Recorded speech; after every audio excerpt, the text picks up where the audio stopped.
आप यकीन नहीं करेंगे, आज जिस दुबई को आप चमकते हुए टावर्स, लग्जरी गाड़ियों और दुनिया की सबसे महंगी लाइफस्टाइल के तौर पर देखते हैं, सिर्फ चंद दहाइयों पहले यही दुबई एक सुनसान रेगिस्तान था। न कोई ऊंची इमारत, न कोई बड़ी सड़क। लेकिन फिर अचानक ऐसा क्या हुआ कि ये शहर पूरी दुनिया को हैरान कर गया? और सबसे बड़ा सवाल, क्या दुबई की ये तरक्की हकीकत है या एक बहुत बड़ा इल्यूजन? देखें, ज्यादातर लोग समझते हैं कि दुबई सिर्फ तेल की वजह से अमीर बना, लेकिन हकीकत इसके बिल्कुल बरक्स है। दुबई के हुक्मरानों ने बहुत पहले ये समझ लिया था कि अगर हम सिर्फ तेल पर डिपेंड करेंगे तो ये तरक्की ज्यादा देर नहीं चलेगी। यही वो जगह है जहां से एक खतरनाक मगर जबरदस्त फैसला लिया गया, और वो फैसला था दुनिया के लिए अपने दरवाजे खोल देना। अब यहाँ से कहानी इंटरेस्टिंग हो जाती है। दुबई ने टैक्स तकरीबन खत्म कर दिया। इन्वेस्टर्स को कहा आएं और यहाँ कारोबार करें, और फिर बनाया गया एक ऐसा प्रोजेक्ट जिसने पूरा गेम बदल दिया, जबल अली पोर्ट।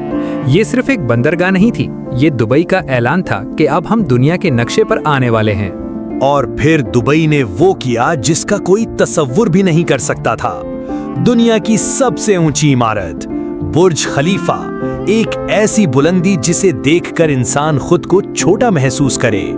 लेकिन सवाल ये है कि क्या ये सिर्फ एक इमारत थी?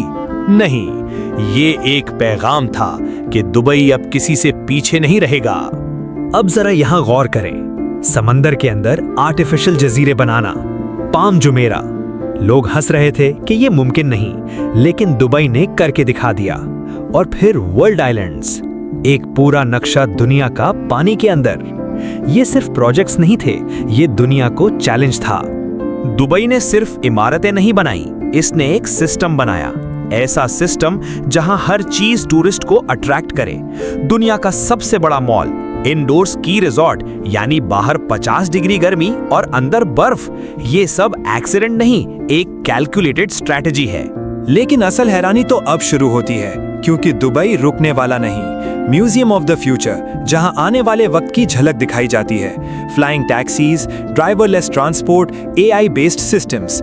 ऐसा लगता है जैसे हम किसी साइफाई मूवी में आ गए हों। दुबई 2040 प्लान, एक ऐसा विजन जिसमें शहर को मुकम्मल तौर पर ट्रांसफॉर्म किया जाएगा। ज्यादा ग्रीनरी, ज्यादा स्मार्ट सिस्टम्स और एक ऐसा इंफ्रास्ट्रक्चर जो आने वाले 20-30 सालों के लिए तैयार हो। लेकिन सवाल वही है, क्या ये सब सस्टेनेबल है? अब यहाँ कहानी का दूसरा रुख भी है, जिसके बारे में ज्यादा बात नहीं की जाती। महंगी जिंदगी, लेबर इश्यूज और एक आर्टिफिशियल ग्रोथ मॉडल। कुछ लोग कहते हैं कि दुबई एक बबल है जो किसी भी वक्त फट सकता है। तो आखिर हकीकत क्या है? क्या दुबई वाकई मुस्तकबिल का शहर है या सिर्फ एक खूबसूरत इल्यूजन?